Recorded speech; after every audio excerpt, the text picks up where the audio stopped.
Padre, papito lindo, en el nombre poderoso de Jesús, yo te pido, Señor, que tú, Señor, tú nos hables en esta mañana, papito lindo, Señor. Padre, en este día tan especial del Padre, Señor, no podemos olvidarnos, Señor, que tú eres nuestro Padre, Señor, y que el Espíritu, Señor, clama, Señor, nuestro Espíritu clama a ti, Abba, Padre, porque tú eres el mejor Padre. Por eso yo te pido en el nombre de Jesús que tú hables hoy, papito lindo, Señor, a cada uno de nosotros, Señor, no solo a los papás, a todos, Señor, porque somos sacerdotes delante de ti, representantes, Señor, aquí en la tierra de tu amor, de tu bondad, de tu presencia, papito lindo. Padre, por favor, habla, Señor, y que esta palabra venga como un bálsamo, como un refrigerio a cada uno de nosotros, Señor, en el nombre poderoso de Jesús. Amén y amén. Amén, hermanos. Entonces vean lo que dice la Biblia, hermanos, ya para entrar en tema. Quiero ser breve. Hoy trasladamos la escuela dominical para el próximo domingo, para que usted se vaya hoy bendecido, se vaya con buen tiempo a su casa a disfrutar con su papá. Amén. A mí me tocará ir a disfrutar con el mío. Amén. Y como es buen sapricista, vamos a ir a ver el partido a ver cómo nos va hoy. Amén. Y queremos que se vaya bendecido. Queremos ser breves con el mensaje. Al final queremos bendecir a los papás, queremos ministrar a los papás. Ahí lo voy a pedir a las mujeres que vamos a hacer un llamado al altar. Digo yo, ¿verdad? Vamos a ver qué dice el Espíritu Santo, ¿verdad? Pero para que usted pase adelante y que su esposa o su mamá o quien esté por acá, una hermana de la iglesia, podamos bendecir su vida. Amén. Vean lo que dice la Biblia, hermanos. En Mateo 24:37, es lo que hemos venido hablando los miércoles. Tomamos 3 miércoles seguidos para hablar de Mateo 24, que es el Apocalipsis de nuestro Señor Jesucristo, ¿verdad? Y dice en el verso 37, mas como en los días de Noé, así será la venida del Hijo del Hombre, la venida del Hijo de Dios, la venida del Hijo de David, que es nuestro Señor Jesucristo. ¿Cuántos saben que Cristo viene? Cristo viene y Cristo viene pronto, en una venida secreta, pero también en una venida pública. Entonces, cuando el Señor venga en esa venida secreta, dice la Biblia que va a ser como en los días de Noé. Como en los días de Noé. Recordemos, hermanos, que hay días, la Biblia habla de días de Juan, habla de los días de Lot, como en los días de Lot, dijo Jesús, como en los días de Elías, como en los días de Noé, como en los días de Juan el Bautista. ¿Qué hacía Juan el Bautista? Prepara el camino al Señor, le dijeron a Juan. Él va a ir delante del Señor preparando el camino. Entonces ahorita, hermanos, estamos en días de Juan, en días de preparación. Estamos preparando, hermanos, un pueblo bien dispuesto, dice la Biblia. Nuestra función como pastores, junto con mi esposa y junto con las 5 unciones de los 5 ministerios, es prepararle al Señor una esposa ataviada para las bodas del Cordero. Entonces, ¿qué estamos haciendo? Preparando un vestido. Con cada prédica, con cada enseñanza, te estamos poniendo, hermano, un adorno en ese vestido de novia que tenemos. Y estamos quitando manchas y estamos quitando arrugas. Entonces, estamos ahorita en días de Juan el Bautista. Preparación, preparando el camino, porque el Señor viene y el Señor viene pronto. Juan decía: arrepentidos y convertidos. Tal vez no de la mejor manera, Daniel. Tal vez con una manera un poquito ahí, como cortándole la cabeza a más de uno. Pero estamos en días de Juan, en días de preparación. Estaban los días de Lot.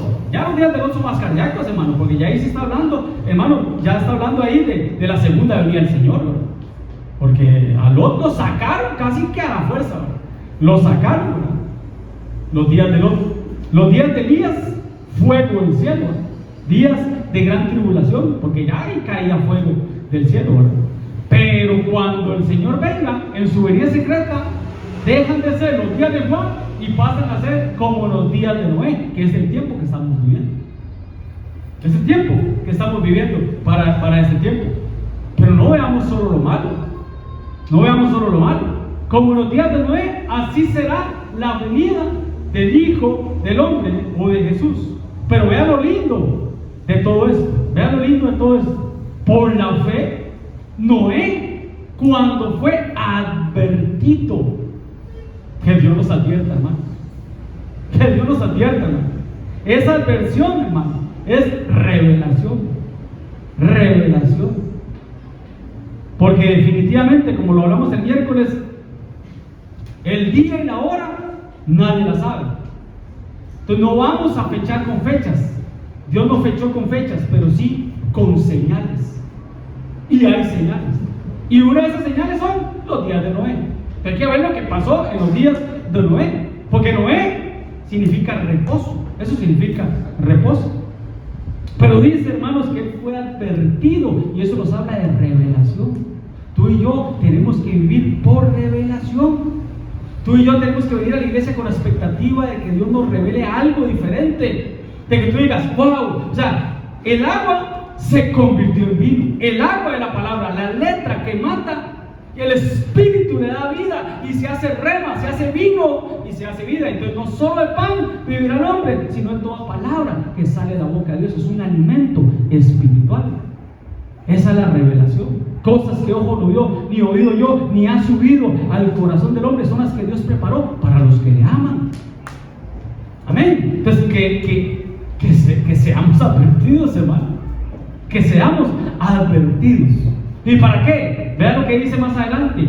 Cuando él fue advertido acerca de las cosas que aún no se veían, y ya vamos a ver eso, porque a todo esto hay que bajarle la lupa, el microscopio hay que bajarse para entender. Dice, con temor reverente. El principio de la sabiduría es el temor al Señor. Entonces ese temor, ese principio de sabiduría, él fue sabio. Él lo advirtieron, pero actuó. No fue un oidor olvidadizo. Él fue hacedor de la palabra. Entonces le revelaron lo que venía para el mundo y él dijo, no. Temió al Señor, tuvo miedo y ¿qué hizo? Preparó el arca. Preparó un arca. ¿Para qué, hermanos? En que su casa se iba a salvar. Se iba a salvar. Y por esa fe condenó al mundo y fue hecho heredero de la justicia que viene por la fe. Entonces fue advertido. Pero dice que esa adversión, él tuvo temor y empezó ¿a qué? A preparar el arca. Preparando el arca. Un tema especial para los papás, pero también hay mujeres que cumplen el rol de sacerdocio en su hogar. ¿Qué es un sacerdote? Es un representante de Dios en la tierra. Yo, como padre de familia, yo soy sacerdote en mi casa. Por la misericordia de Dios, junto con mi esposa, Dios nos puso aquí como sacerdotes de esta iglesia. Somos representantes de Dios. Pero tú, papito, aprovechando que es el día del Padre, tú eres sacerdote de tu casa. Tú eres representante de Dios en la tierra, pero también tú puedes presentar ofrenda al Señor por tus hijos. Tú puedes interceder por tus hijos. Tú puedes clamar por tus hijos. Porque esa preparación era para él, pero para los de su casa. Él entendió que el mensaje era para él, pero él sabía que si obedecía a Dios, él podía salvar también a su casa, a su familia. Entonces, ¿qué vamos a hacer, hermanos? Preparando el arca. Preparar el arca. Un tema para los papás de la casa, sí. Pero también, vuelvo y repito, hay mujeres que ejercen eso. Entonces, ¿qué tenemos que hacer, hermanos, nosotros? Ser los Noé de este último tiempo. Porque como los días del Señor, como los días de Noé, será la venida del Señor. Pero a veces sacamos solo lo malo. Sí, matrimonios ilícitos, comían y bebían, se casaban, se daban en casamiento. Pero saquemos lo bueno, porque tú y yo somos los Noé de este último tiempo. Entonces, ¿qué tenemos que hacer, hermanos? Preparar el arca para salvar a nuestra familia.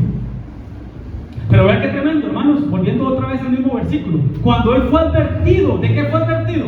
¿De qué le revela? ¿Qué fue lo que le revelaron a él? De cosas que aún no se veían.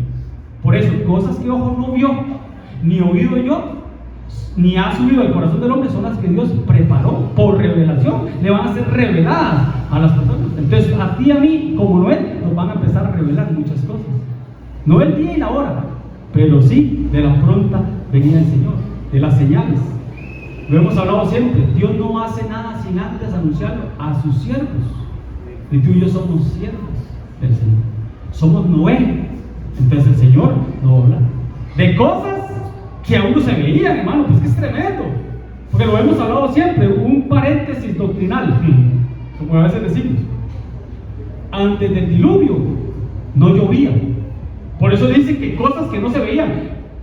Él fue advertido de que iba a llover, de que iba a caer gotas del cielo, como lo tú y yo lo vemos ahora, en las tardes, que llueve baldazos. Cuando yo veo esos baldazos, hermano, como decimos los ticos, ¿verdad?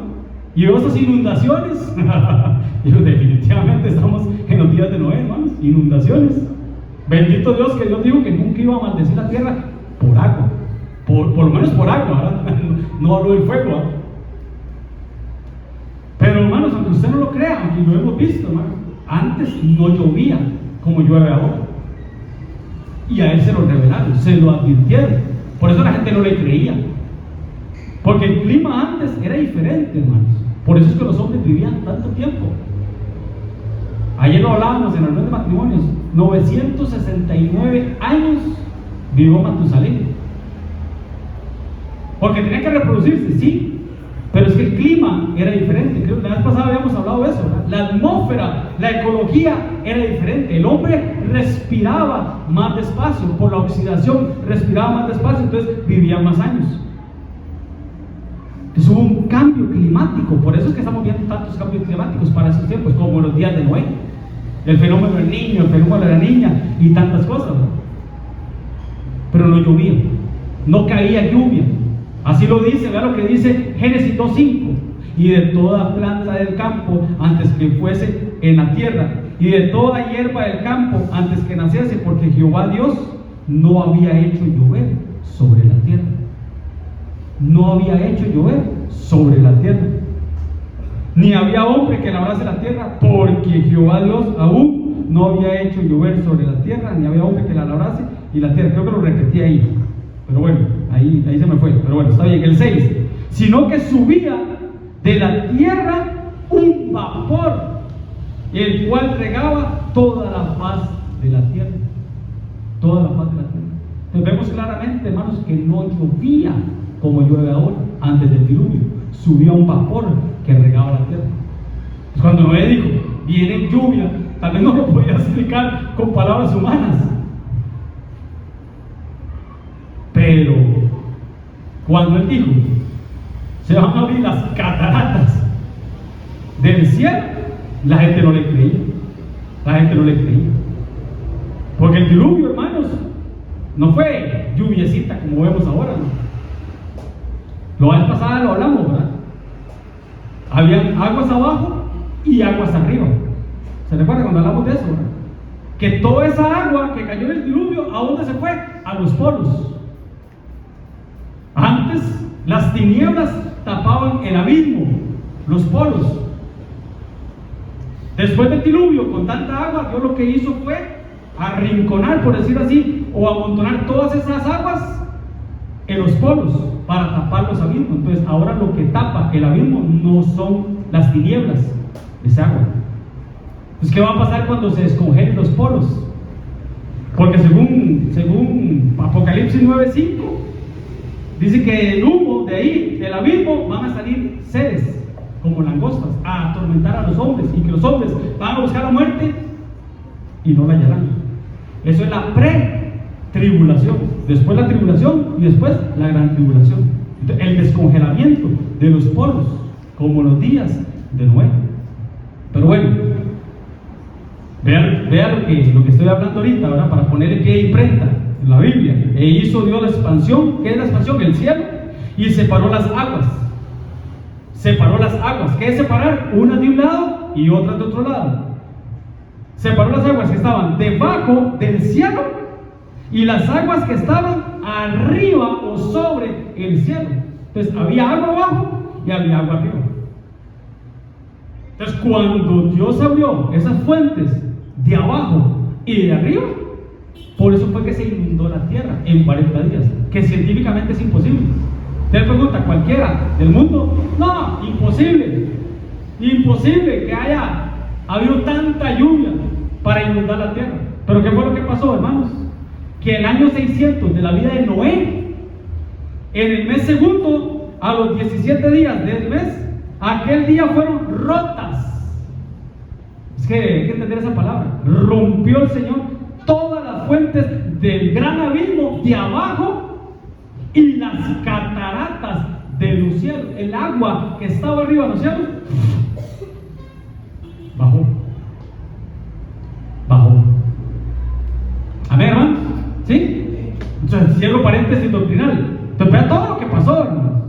Vea todo lo que pasó en los días de Noé. Entonces, ahora, ¿qué vamos a hacer? ¿Qué vamos a hacer?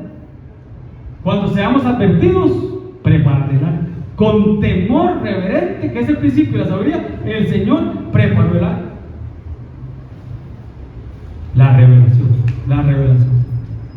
Entonces, siendo advertidos, pero vea qué lindo, hermano. Nosotros como sacerdotes, si somos advertidos, advertimos a los demás de las consecuencias que pueden venir, pero nosotros no imponemos, no podemos imponer.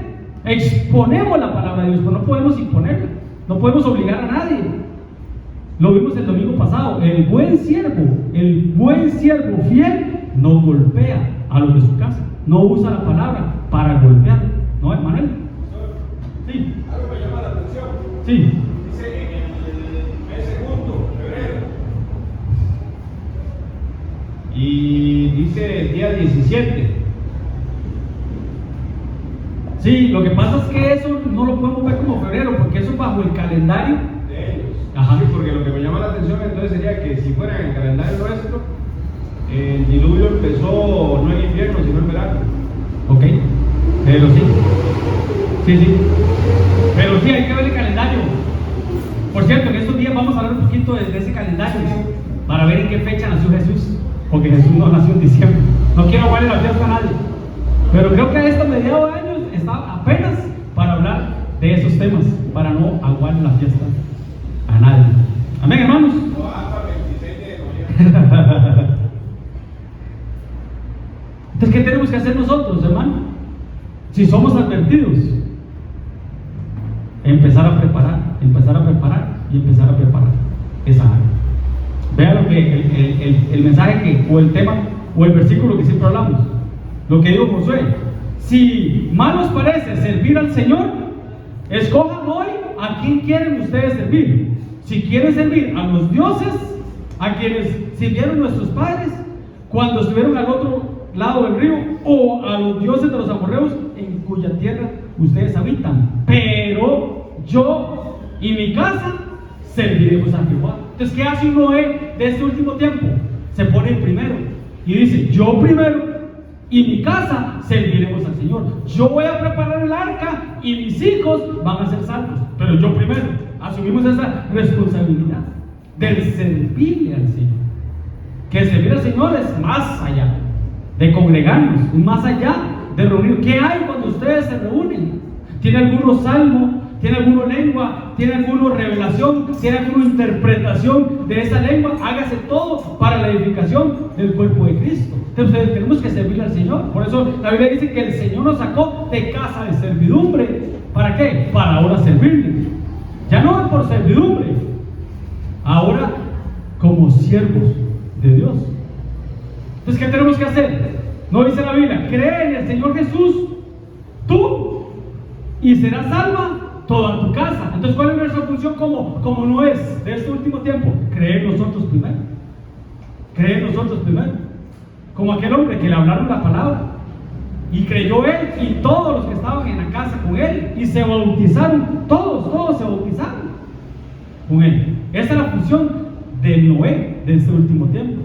Un Zaqueo, que por medio de Zaqueo llevó salvación a su casa. Pero no implica solo a los hombres, hay mujeres que llevaron salvación a su casa. El mensaje no es solo para los hombres, también para las mujeres que les toca. Por ejemplo, una Rahab la ramera, dice que ella llevó salvación. Cuando ella tuvo la oportunidad de pedir, ella pidió por ella y por los de su casa. Pero ¿cuál fue el secreto, hermanos? ¿Qué fue lo que le dijeron los hombres? Ok, te vamos a salvar a ti y a los que estén dentro de tu casa. Los que estén fuera, qué pena, pero no es nuestra responsabilidad. Entonces, ¿cuál es el secreto, hermanos? Estar dentro de la casa. Dentro de la casa, espiritual. ¿Cuál va a ser el secreto? Hermano, estar dentro del arca. El diluvio viene. ¿Y quiénes se van a salvar? Los que estén dentro del arca. Qué pena con los que estén fuera. Qué pena con los que están fuera. Pero ya eso no es responsabilidad de los Noé, de este último tiempo. Es mejor estar en el arca, aunque huela feo, lo hemos hablado siempre, ¿eh? Aunque huela feo, pero es mejor estar dentro del arca que no estar afuera, ¿eh? En el diluvio que viene para la tierra. Amén, hermanos. Entonces, pero vea qué tremendo, hermanos. Hablemos un poquito de la genética de Noé, porque si tú y yo somos los Noé del último tiempo, tenemos que ver qué fue lo que marcó la diferencia en Noé. Y la diferencia de Noé fue en su genética, porque tú y yo tenemos el ADN de Cristo, tenemos que tener el ADN de Cristo. Por eso lo hemos dicho siempre: no te pierdas una santa cena. No te pierdas una santa cena, porque ahí es donde tenemos la genética que es diferente. Noé tenía una genética diferente, tú y yo tenemos una genética diferente. ¿A partir de cuánto? A partir del pan y a partir del vino. Ahí agarramos el cuerpo y la sangre de Cristo. El ADN. Y yo sé que a los liguistas no les gusta mucho esa palabra, el ADN. ¿Sabes? Tenemos el ADN de Cristo, no el ADN de esa prisa, tenemos el ADN de Cristo. Eso fue lo que salvó a Noé. Porque, hermanos, como en los días de Noé, maldad, hermano. Una maldad, pero más que maldad, contaminación genética. Vean lo que dice, hermanos, cuando empieza lo del diluvio. Y aconteció, vea, Génesis 6, apenas estamos en el verso 6, en el capítulo 6 del inicio de la historia. Aconteció que cuando comenzaron los hombres a multiplicarse sobre la faz de la tierra, le nacieron hijas. Obviamente se estaban multiplicando, entonces nacen hijas. Pero vean lo que dice el verso 2: y cuando vieron los hijos de Dios que las hijas de los hombres eran hermosas, tomaron para sí mujeres, escogiendo entre todas. Pero estos hijos de Dios, hermano, no eran los hijos de los hombres, hijos de Dios, creaciones angelicales caídas. Si vamos al original, tal vez por tiempo, un día, un miércoles, lo vamos a ver más a más profundidad. Pero esos hijos de Dios tomaron a las hijas de los hombres. ¿Cuáles hijos de Dios? ¿Quién me lee Job 2.1? Alguien que me lea Job 2.1 y alguien que me ayude con el micrófono, por favor. Porque estamos hablando del ADN, la genética, que era diferente, la de Noé. ¿Qué pasó en la tierra en ese momento? Contaminación genética.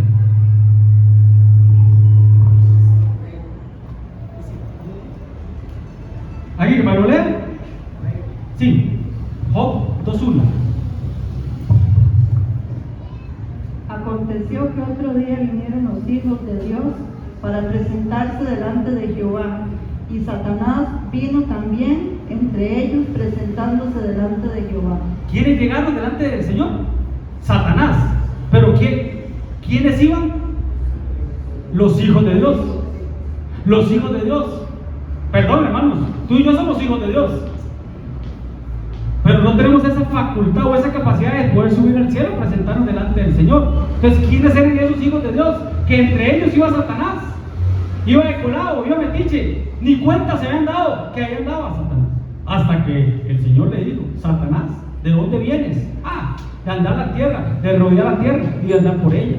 Y es donde le habla de Job. Es donde le habla de Job.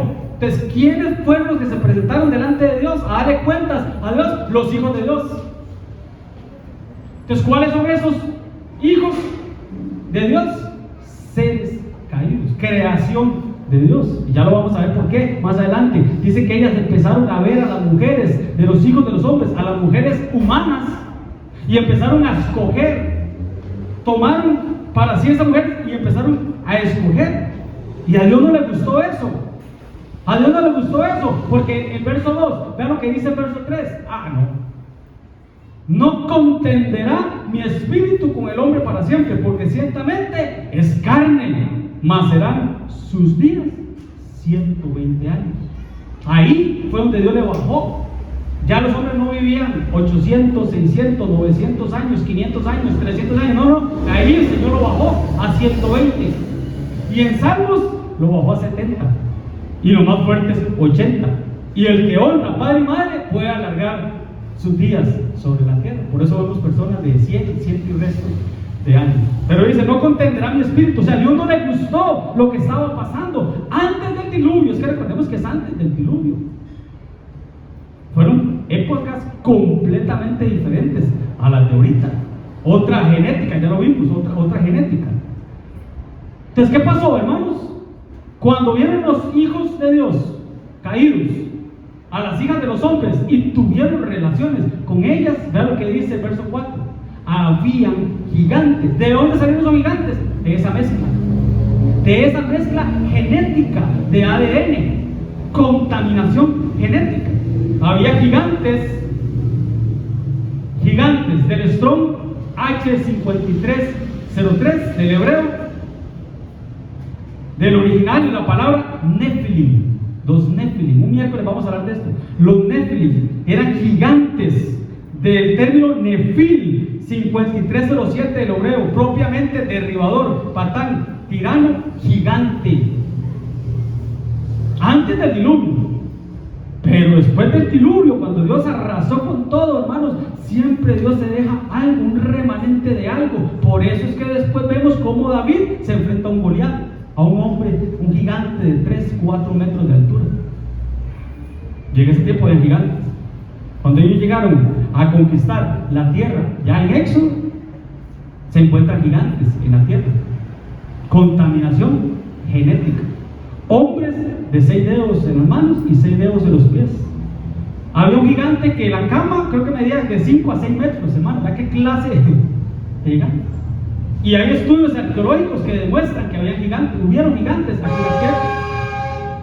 ¿Qué hicieron? Antes del diluvio, ¿qué hicieron? Que a Dios no le gustó. Astrología. ¿Por qué vemos esta, la línea de Nazca? Que usted dice, el hombre no lo pudo haber hecho. Machu Picchu, que está a no sé cuántos metros de altura sobre el nivel del mar, estructuras gigantescas, hermano, que es casi imposible para el hombre llegar ahí, hermano. Es muy difícil llegar ahí. ¿Y cómo hicieron ellos para subir todo eso? ¿Con qué camión? ¿Con qué montacarga? ¿Cómo lo hicieron, hermanos? ¿Quién les reveló todo ese montón de cosas? Seres caídos.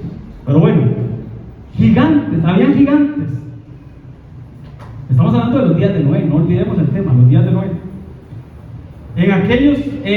Había gigantes en la tierra en aquellos días.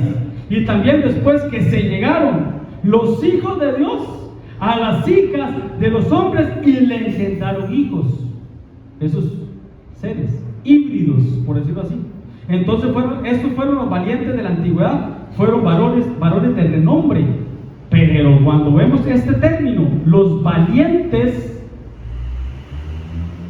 del Strong 1368, de la palabra Gibor, Giborín, Jehová Gibor, Jehová valiente, pero de los buenos, pero también de los malos. De los buenos, de parte de Dios, pero también de los caídos. Valiente, Gibor, H o hebreo 1397, poderoso, por implicación guerrero, tirano, forzado, fuerte, gigante, grande, de gran vigor, hombre, poderoso, valentía, valeroso, valiente, valor, varón de guerra, vigoroso. Entonces eso fue lo que Dios vio, la maldad de los hombres, una genética contaminada. Pero vamos por tiempo. Y vio Jehová que la maldad de los hombres era mucha en la tierra, y que todo propósito de los pensamientos del corazón de ellos era de continuo al mal. Del corazón, del pensamiento del corazón salen los malos pensamientos. Aquellos 13 de Mateo 7:21, para que lo anotes por ahí. Marcos 7:21, para que lo anotes por ahí, pero por tiempo. La maldad de los hombres era mucho, que salía de su corazón. Por eso es que Jesús dijo: mas como en los días de Noé, así será la venida del Hijo del Hombre, lo que vimos ahorita. Pero sigue diciendo, porque como los días antes del diluvio estaban comiendo y bebiendo, casándose y dándose en casamiento, hasta el día en que Noé entró al arca. Y el que cerró el arca fue el Señor. Fue la mano del Señor el que cerró el arca. La salvación, el arca tipifica la salvación. Pero dice que estaban comiendo y bebiendo, hermanos. Perdón, ¿qué malo tiene comer y beber? Tal vez beber. Tal vez beber es un poquito malo. Depende de lo que beban o tomen. Pero ¿qué malo tiene comer, hermanos? Entonces, ¿qué estaban haciendo, hermanos? No dice la Biblia, porque mi carne es verdadera comida y mi sangre verdadera bebida. Entonces, ¿qué estaban haciendo que a Dios no le agradaba? Anti-Santa Cena, lo que hemos hablado. Una gula, un despilfarro de muchas cosas. ¿Qué estaban haciendo que a Dios no le gustó, que a Dios no le agradó? Porque Daniel en un momento determinado dijo, yo no me voy a contaminar ni con comida ni con bebida, con los manjares del rey, yo no me voy a contaminar. Porque dice la Biblia, porque el reino de Dios no consiste ni en comida ni en bebida, sino en justicia, paz y gozo en el Espíritu. ¿Qué hay ahí? ¿Qué hay ahí? En comida y bebida. Porque en un momento determinado Jesús les dijo, no se preocupen ustedes por lo que han de comer o lo que han de vestir, porque vuestro Padre tiene control de absolutamente todo. ¿Qué hay de malo en comer y beber? ¿Qué hay de malo en casarse o darse de casamiento? Pero llama la atención, hermanos, que dice comer y beber. Y dice la Biblia en Apocalipsis 13 y 18 que nadie podía comprar ni vender sin ese sello. Entonces, ¿qué hay ahí? Tenemos que pedir la revelación al Señor, hermanos. ¿Qué es lo que van a hacer los hombres al final que Dios no le agrada y no le gusta y que nosotros tenemos que guardarnos de todo eso? Porque dice que solo los que tenían la marca podían comprar y vender. Entonces, como los días de Noé. Dice que se casaban y se estaban dando en casamiento. ¿Qué hay de malo en casarse? O sea, al contrario, los que están en unión libre los mandamos a casarse, hermanos. Y el que se está quemando, dice la Biblia, que se case. Entonces no es nada de malo en casarse. Pero ¿qué clase de matrimonios? ¿Sería que eran matrimonios ilícitos? Matrimonios que van en contra de la naturaleza. Matrimonios que van en contra de la voluntad de Dios. Los famosos derechos humanos, casándose y dándose en casamiento. Y después, más adelante, bueno, en los días de Lot, dice que compraban y vendían. Y nadie puede comprar ni vender sin el sello. Entonces, como los días de Lot, otro día vamos a ver eso. Cuando yo veo eso, no sé, se me viene a la mente el narcotráfico. Cuando hablan de plantar y edificar, se me viene a la mente la línea blanca, como dice el pastor, ¿verdad? La línea blanca. Plantaban y edificaban. Y recordemos que en Jeremías, antes de plantar y edificar, hay que arrancar, hay que derribar, hay que destruir, hay que arrancar. Pues no podemos plantar y edificar si no hemos arrancado, derribado, arruinado o destruido algo. Comiendo y bebiendo, casándose y dándose. Bueno, esa es la parte fea. Esa es la parte fea. Días de Noé, sin santidad nadie verá al Señor. En los días de Lot, todo ojo le verá. Pero en los días de Noé, sin santidad nadie verá al Señor. Amén, hermanos. Entonces vamos a lo del diluvio, para seguir entrando un poquito más en el tema. En el 6:6 dice, qué tremendo, 6:6.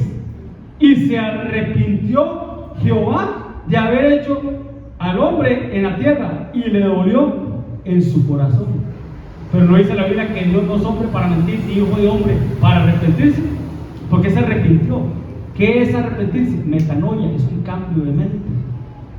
Es un cambio de pensamiento.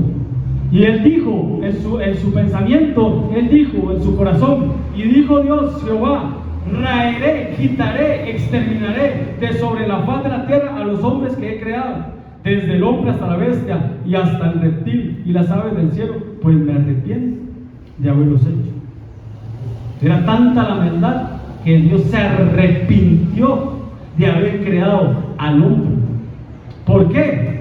Porque se contaminó, todos aquí, se contaminó genéticamente. Genéticamente se contaminó su ADN del hombre, de todos los hombres. Se contaminaron, ya lo vimos, ¿cómo? Relaciones de mujeres humanas con seres caídos, con ángeles caídos, y empezaron a salir seres híbridos. Pero ¿qué pasó con Noé? Porque estamos hablando de Noé, no estamos hablando malas noticias, ya esto fue lo malo, ahora vamos a lo bueno. ¿Qué pasó con Noé? Vean lo que dice el verso 8, reinicio. Pero Noé halló gracia ante los ojos de Dios. Algo tenía él diferente. Algo tenía diferente. Tú y yo tenemos que tener algo diferente para hallar la gracia de Dios, para alcanzar el favor de Dios y la misericordia de Dios. Tenemos que marcar la diferencia en esta generación maligna, dice la Biblia, tan mala, hermanos. Tú y yo tenemos que ser diferentes, definitivamente. No contaminarnos en nuestro ADN. ¿Qué comían y qué bebían? Que se contaminaban. No nos contaminemos, hermanos. Tengamos cuidado en lo que comemos y bebemos, espiritualmente hablando. Espiritualmente hablando. Porque la Biblia dice que vayamos a la carnicería y que pidamos y comamos lo que queramos. O no dice la Biblia. O no le dijo Pedro, mata y come. Entonces, ¿qué de malo tiene comer, hermano? Hermano, ¿puedo comer chancho? Dele. Eso sí, cuídese de los triglicéridos y el colesterol, porque somos el templo de Cristo. Pero dele, al chancho dele un mazazo por la cabeza. Si es, nos recomendaban siempre y lo recomendamos nosotros también, si es comida de otras culturas, es mejor orar, hermano. Es mejor orar. Uno no sabe qué le están echando ahí a la comida china o japonesa o tailandesa, hermanos. Oremos y desactivemos ahí cualquier cosa, hermano. Hay testimonios de personas, hermano, que los han querido envenenar, brujos los han querido envenenar. Y se comen la comida, hermano, y nada les pasa. ¿Y pero cómo? Le contaba un pastor, ¿pero cómo?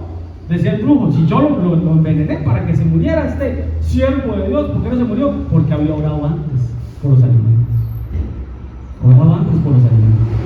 Pero el punto es que Noé no comió y no bebió. Él hizo la de Daniel, no Daniel dice la Biblia. Propuso en su corazón no contaminarse con los manjares. Y eso hace que hallemos gracia, hermanos. No dio a sus hijos en matrimonio ilícito. Él estaba ya casado, no dio a sus hijos en matrimonio ilícito. El ADN de Noé. Vean lo que dice inmediatamente después, ahora en el verso 9. Estas son las generaciones de Noé. Noé, varón justo, perfecto en sus generaciones, en su genética. Él era perfecto. Él era perfecto. Con Dios caminó Noé. Qué tremendo, hermanos, porque dice que Enoc caminó con Dios, pero aquí dice que Dios caminó con Noé. Qué lindo, hermano. ¿Es mejor o no? Caminando con Dios, pero que Dios camine conmigo. Entonces él no tuvo esa distorsión genética que hubo en ese momento por la maldad de los hombres, por contaminarse o por meterse en cosas que no tenían que meterse, comer cosas que no tenían que comer y tener, relaciones con quien no tenía que tener relaciones. No cayó en ese juego, esa manipulación genética. Él tenía el ADN de Cristo, que tú y yo tenemos por medio de la Santa Cena, como los días de Noé. Gracias a Dios lo de la clonación como que paró, ¿verdad? Pero hace 15, 20 años estaba fuerte lo de la clonación. Habían clonado una oveja, ¿verdad? Dolly, ¿cómo se llamaba? Dolly, habían clonado una oveja. Gracias a Dios, no sabemos si clonaron hombres, humanos. Pero ¿qué hubiera pasado, hermanos? Hablando de la manipulación genética y todo eso, ¿qué hubiera pasado si clonan a una persona, hermanos? Porque dice que cuando Dios creó al hombre, dice que sopló, lo formó del polvo y sopló aliento de vida por medio de su nariz, sopló el Padre. El Hijo también sopló sobre los discípulos y el Espíritu Santo sopla sobre la iglesia también. Pero dice que Dios sopló aliento de vida y llegó el hombre a ser un ser viviente. ¿Qué pasa con una creación humana que no la haya hecho Dios? Como una clonación, por ejemplo. ¿Sabe qué es lo tremendo, hermanos? Que no tendrían el soplo de vida, no tendrían el soplo del Espíritu Santo. Entonces serían seres, un ser clonado, una contaminación genética, un ADN contaminado o una clonación. No tendría el Espíritu, tendría cuerpo y alma, pero no el Espíritu. Entonces sin el Espíritu no puede hacer clic con el Espíritu Santo. Juancito. Pastor, hace unos días nos presentaron a nosotros un video de que hay un chino que él fue clonado, ¿Fue clonado? Sí, él fue hecho en un laboratorio No me extrañaría. Y él sobrepasa, digamos, la altura de cualquier otro humano, digamos. Y lo dieron fue porque tiene problemas mentalmente, se está deteriorando y de un pronto a otro, cuando comenzó a deteriorarse mentalmente, la cabeza le comenzó a crecer y ya tenía que estar solamente acostado porque no podía sostener el peso de la cabeza. Qué tremendo, hermano. Supuestamente llegaba el día de que le iba a explotar. No sabía yo eso, pasame ese link, porque sí me parece interesante. Si nosotros lo habíamos visto en el trabajo, pero Ah, no sé de cómo. ok. Sí, sería bueno conseguirlo, porque sí, hermano. Qué tremendo. Muy grande, sí. Se confirma lo que estamos hablando, ¿verdad? Seres híbridos. ¿De dónde salieron los gigantes? Nos preguntamos a veces. De ahí salieron los gigantes. Y eso que en el diluvio, gracias a Dios, exterminaron a todos. ¿Pero de dónde salieron? Del tercer diluvio. Hubieron 3 diluvios. Lo hemos hablado, la vez pasada lo hablamos, ¿verdad? Un diluvio luzbélico, un diluvio entre Génesis 1 y Génesis 2. Hay un diluvio. Perdón, o sea, antes de decir, entre Génesis 1 y Génesis 2. ¿Dónde están los dinosaurios? Porque traemos un científico y nos puede demostrar que hubieron dinosaurios. Todas esas creaciones de Dios, ¿dónde están?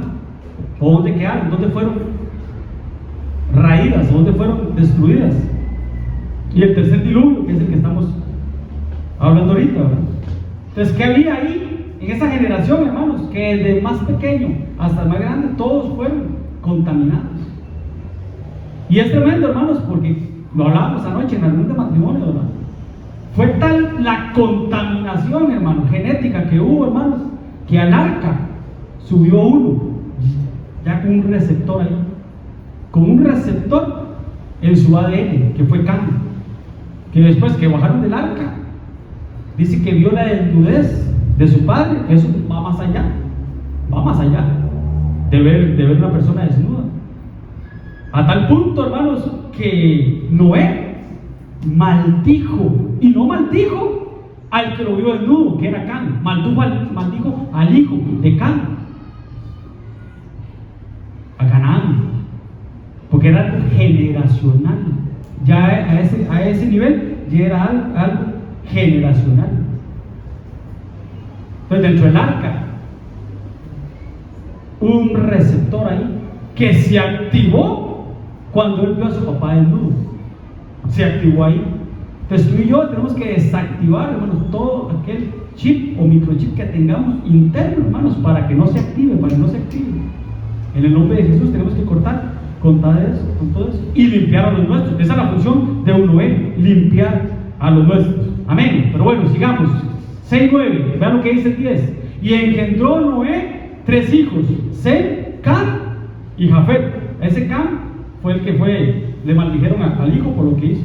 El 11, y se corrompió la tierra delante de Dios, y estaba la tierra llena de violencia. Y Y miró Dios la tierra y aquí que estaba corrompida, porque toda carne se había corrompido su camino sobre la tierra. Contaminación genética. Pero ¿qué marcó la diferencia? Un Noé.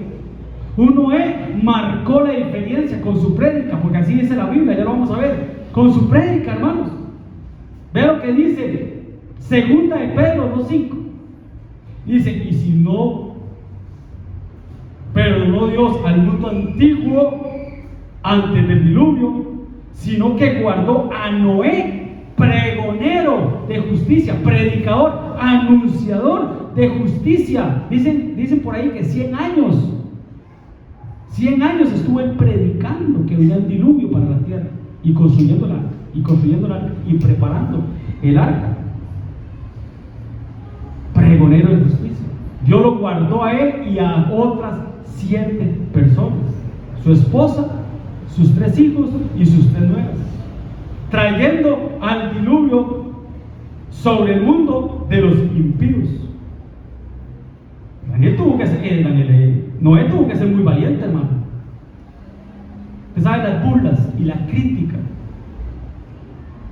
Entonces no te extrañes, hermano, si tú como Noé quieres predicar a los tuyos y no te creen. Tuvo que trabajar mucho. Pero ¿cuál fue la ventaja de él? Lo hablábamos anoche, hermano. ¿Cuál fue la ventaja de él?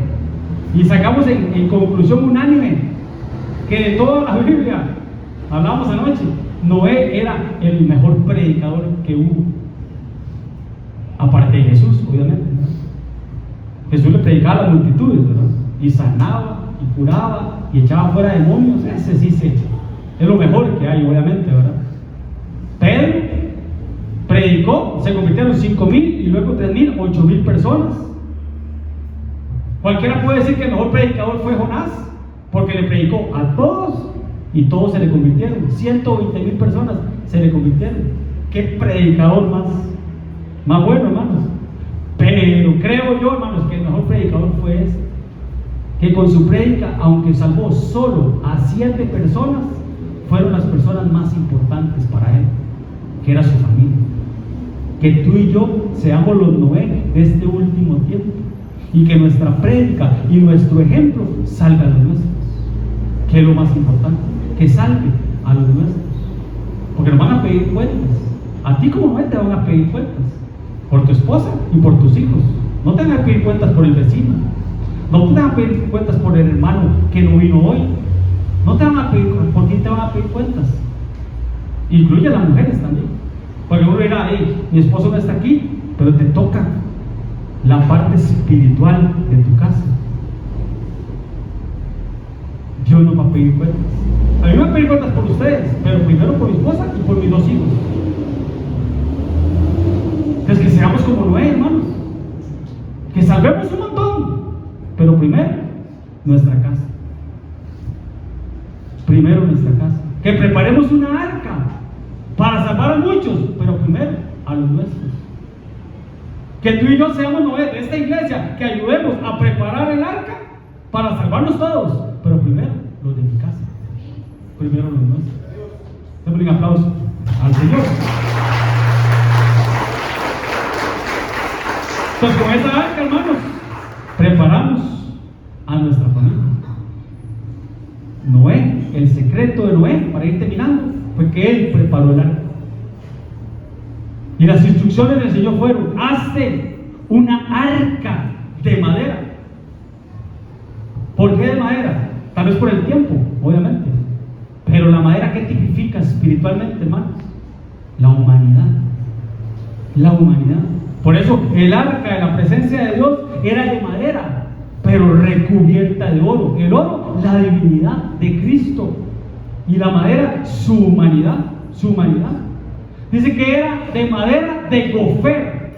Yo busqué en el diccionario: árbol de ciprés, cedro o pino, una madera resinosa. Entonces, ese gofer, esa madera, es que nosotros como Noé, como humanos que somos, entendamos, hermano, y reconozcamos ante el Señor nuestra humanidad, nuestras debilidades, y que digamos: Señor, no es con mi fuerza, es con tus fuerzas. No es con mi voluntad, es que tú me das la voluntad, tú me das las fuerzas, tú eres el que me equipas y me animas. No es el que quiere ni el que corre, sino de Dios que tiene misericordia. Entonces ahí es donde agarramos la fuerza y el poder de Dios. Eso tipifica la madera de gofet. Le harás aposentos en el arca, la calafatearás. ¿Qué es calafatear, hermanos? Es como rellenar las rendijas. Por ejemplo, esta rendijita que está aquí es rellenarla. Eso es calafatear. Para que dentro de la madera no entrara el agua, obviamente. Era una embarcación, era una barca. Con brea. Brea es mezcla de brea, alquitrán, cebo, pez, maderas y aceite. Era una mezcla especial. Pero dice por dentro y por fuera. Primero dentro y luego afuera.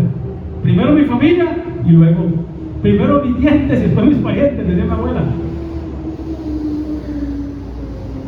Es que a veces queremos ir a predicar a las naciones y nuestra casa. Por eso el Señor dijo: vayan, Jerusalén, Judea, Samaria y hasta el final de la tierra. ¿Pero dónde primero? La casa. Primero Jerusalén. Primero de adentro hacia afuera. Dios hace la obra de adentro hacia afuera. Mujer, tu fe te ha hecho salva. Ve en paz, queda sana de tu azote, espíritu, alma y por último el cuerpo. Por eso aquí vemos, hermanos, que aunque tal vez externamente no vemos todavía el producto terminado, ten la plena seguridad que Dios está trabajando adentro, en su espíritu. Dios trabaja adentro. No juzguemos lo exterior. Por eso Dios no mira lo externo, Dios mira el corazón.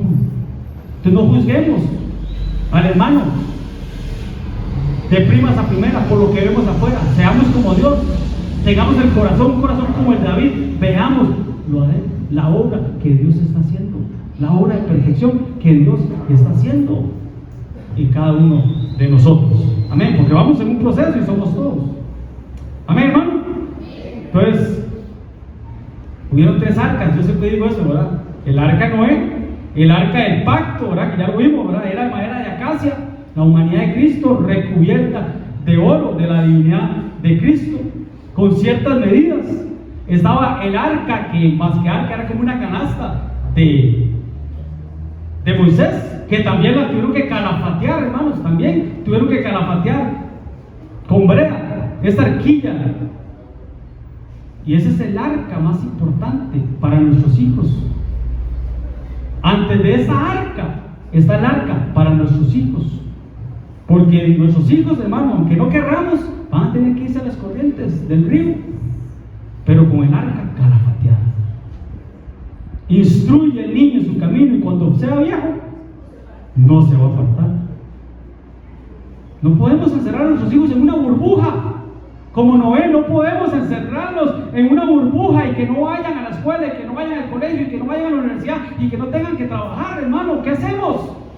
Los vamos a mandar a las corrientes del mundo, pero con el arca calafateada, con la cesta calafateada. Y la gracia los va a salvar, porque ¿qué salvó a Noé? A Moisés, ¿qué lo salvó? La gracia de Dios, porque era un niño hermoso, eso lo salvó. La gracia. Como decía, le dijo el hermano Gerson a mi esposa una vez, que Joshua era príncipe, algo quería estudiar. Y uno a veces mete las patas para hablar, ¿verdad? Con papá. No, es que mi hijo quiere estudiar eso, pero no, hombre, está saturada, esa carrera está saturada y no hay trabajo. Y la respuesta de Jesús fue: a los hijos de Dios nos van a poner siempre en primer lugar. En primer lugar, el currículo de nuestros hijos va a estar en primero, siempre. No va arriba, hermano. La gracia de Dios es la que nos va a salvar. Somos los Noé del último tiempo. Tenemos que calafatearles el arca a nuestros hijos y el arca para salvarnos todos. Definitivamente que sí. ¿Cómo la calafateamos, hermano? Con oración e intercesión. Oración e intercesión. Así calafateamos esa arca y que se vayan. Que se vayan. Amén. El que es hijo siempre vuelve a casa. Amén. Pero bueno, ahora sí, para terminar, las medidas del arca creo que es muy importante. Nosotros como lo es, sepamos que no vamos a hacer las cosas a nuestro gusto. Moisés hizo el tabernáculo conforme al modelo. Ni un clavo, ni una cortina, ni una argolla más, nada más. Así lo vas a hacer. Igual lo hicieron, dijeron a Noé. Entonces tú y yo tenemos que ir al manual de instrucciones que es la Biblia a ver qué es lo que Dios quiere que tú y yo hagamos por los nuestros, por mí y por los nuestros. Pero ya vimos, hazte una arca, pero me llamó la atención, dice, le harás aposentos dentro del arca. Y más adelante dice, y le harás piso abajo, segundo y tercer piso. El arca tiene que tener 3 aposentos: Padre, Hijo y Espíritu Santo. El arca no puede estar sin eso: espíritu, alma y cuerpo. ¿Sí? Y de esta manera lo harás: 300 codos de largo, 50 codos de ancho y 30 codos su altura. Esas son las medidas que Dios nos da para que tú y yo, como Noé, construyamos nuestra arca. ¿Qué significa 300? El caminar con Dios. 50, el perdón, el jubileo. Y 30, el sacerdocio. Eso tenemos que tener los Noé del último tiempo: caminar con Dios, saber perdonar y ejercer sacerdocio con autoridad dentro de nuestra casa. 300, y caminó Enoc con Dios. Ese caminó con Dios. Noé, Dios caminó con él. Después que engendró a Matusalén, el hombre que más tiempo vivió en la tierra, 969 años. Ahí Jania tiene un dato muy interesante, dígale que se lo cuente ahora, por tiempo. 300 años caminó Enoc con Dios. ¿Cuánto caminó? 300 años. Desde el 300, caminar con Dios. Caminó pues Enoc con Dios y desapareció porque Dios se lo llevó. Dios se lo llevó. Y en el Nuevo Testamento dice que Dios se lo llevó para que no hubiera muerte, porque Él dio testimonio de haber agradado a Dios. El primer arrebatado, el primer hombre, Enoc, el primer hombre arrebatado que caminó con Dios, que desapareció porque caminó con Dios 300 años. ¿Y cuándo se llevó a Enoc? Antes del diluvio. Tú y yo tenemos que buscar eso, que antes del diluvio no vayamos. La séptima generación, Enoc, caminó con Dios. Tenemos que caminar.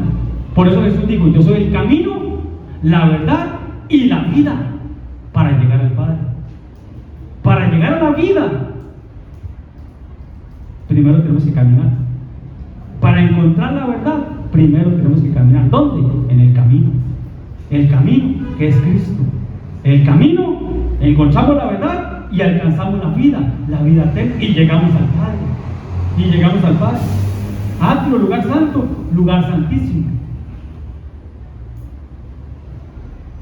Y santificaréis el año 50, que era otra medida del arca, 50, y pregonaréis libertad en la tierra a todos sus moradores. Ese año será de jubileo. El año 50 es año de jubileo, de perdón. Tiene que haber perdón en nosotros como no hay. O lo dice la Biblia, que Él hará volver el corazón de los padres hacia los hijos y el de los hijos hacia los padres. Pero primero el papá, primero el Noé.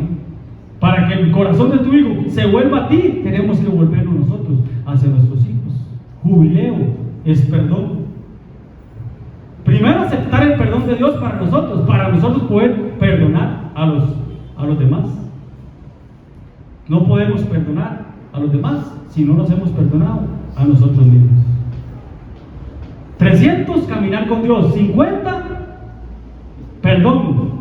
Y 30, a la edad de 30 años para arriba, hasta los 50, los contarás todos los que entren en compañía para servir en el tabernáculo de reunión. ¿Quiénes servían en el tabernáculo de reunión? Los sacerdotes. ¿A partir de cuánto? A partir de los 30 años. Por eso Jesús empezó su ministerio cuando era de aproximadamente 30 años. ¿Y qué es sacerdocio, hermanos? Cabeza, con amor y con autoridad. Somos cabeza y no cola. Amén, hermanos. Entonces, ¿cuáles son las medidas para esa arca, hermanos?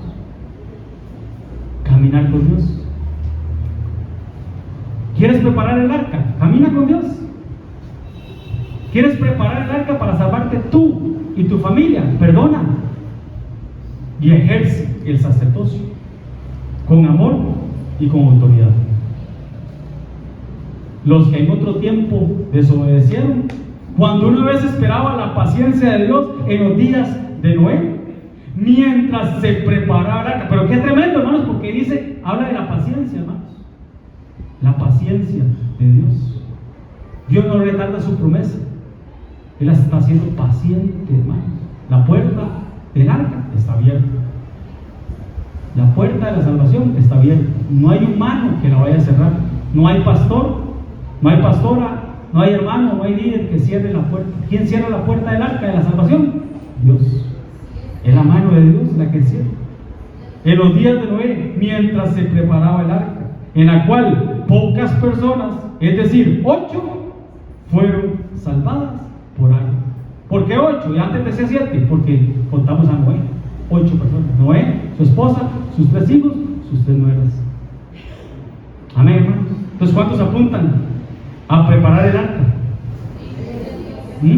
Pongámonos de pie. Por la fe, Noé, cuando le fue revelado y le advirtieron por Dios acerca de las cosas que aún no se veían. No te asustes si empiezas a ver cosas que no se ven.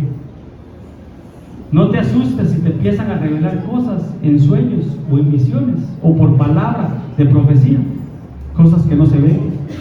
Con temor preparó el arca, en los que su casa se iba a salvar. Pero vea qué tremendo, hermanos. Por esa fe condenó al mundo. Cuando la iglesia se vaya en esa arca llamada arrebatamiento, viene la condenación para el mundo, viene el diluvio para el mundo, y fue hecho heredero de justicia que viene por la fe. Amén, hermanos.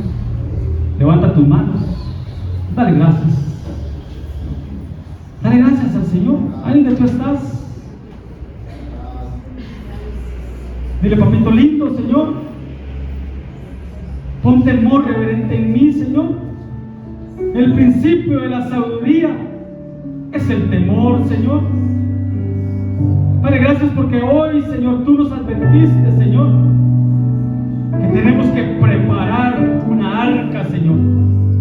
En este día del Padre, Señor, papito lindo, Señor, danos la gracia, Señor.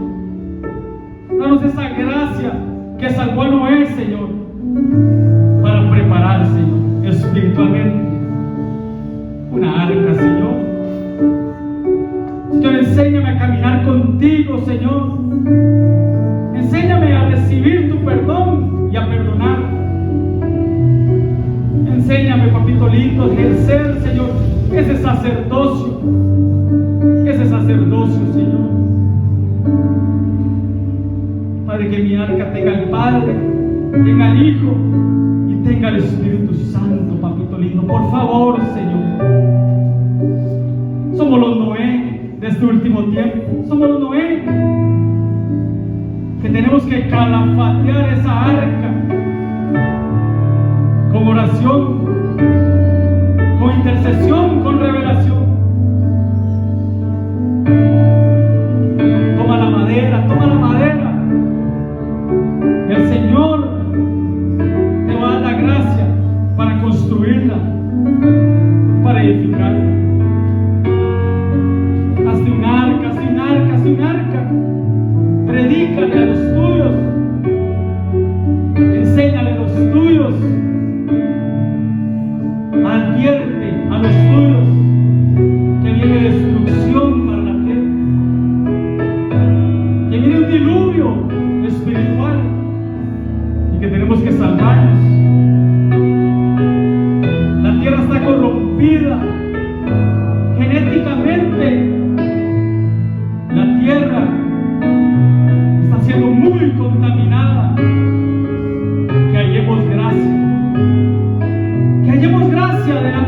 Dios, es la unción que viene de Dios, la que hace resplandecer el rostro. La gracia es un toque divino de Dios en el corazón que se ve reflejado en el rostro. Pero ese toque divino es en el altar. Ese toque de Dios en el corazón es en el altar. Yo te pido, varón de Dios, en este día al Padre, pasa adelante, pasa al altar. Danos el privilegio de orar por ti,